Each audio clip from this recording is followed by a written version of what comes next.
Now, in the reverse, I asked you what you like the best. Is there anything that you tried that you're like, oh, that's horrible, I'll never take it again? As Like, did far you? as effect wise or taste wise.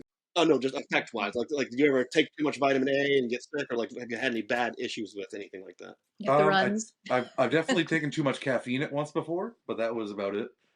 Too much caffeine. I mean, that one's pretty obvious on how Yeah. that's going to turn out, but that's I think the only thing I've ever had a real issue with. I mean, there's some stuff that tasted pretty terrible, but never an issue of the effects. As far as vitamins and stuff go, I mean, everything's pretty safe. I mean, Well, things like niacin, you might get too much flush. I've had that happen, or beta alanine, which is in most pre workouts. Feel gives you yeah. like a pins and needles feeling in your face. So one day, Garrett gave me beta, or talked me into taking beta Wait a alanine, minute, which that sounds familiar. I love it. I like the way that feels, and it happens for me every time. I gave it to Kat one day so that she could try it. When we were She working out, hated it. we were working out a lot. You know, we Yeah. go like 4 times a week, and he's like, "Oh, you got to try this before we work out."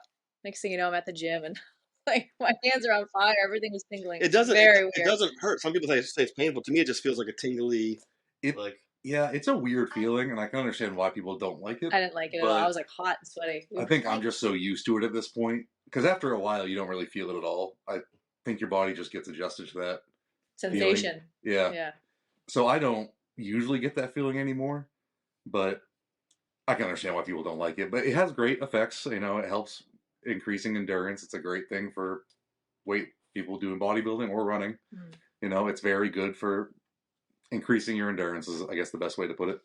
But very great product, just a very weird side effect. It's not dangerous as far as the pins and needles. As far as I know, just uncomfortable. Yeah, I've looked it up, and because when I felt it too, I was like, this can't be good for you. But everything I've seen online said that there's, as far as they know, there's no real side effects from it. It just has a weird sensation. Yeah, just a weird side effect of pins and needles on the face for some reason. And it goes away in about, what do you say, like 40 minutes? I'd say it's gone. Oh yeah. Yeah, it didn't last long at all.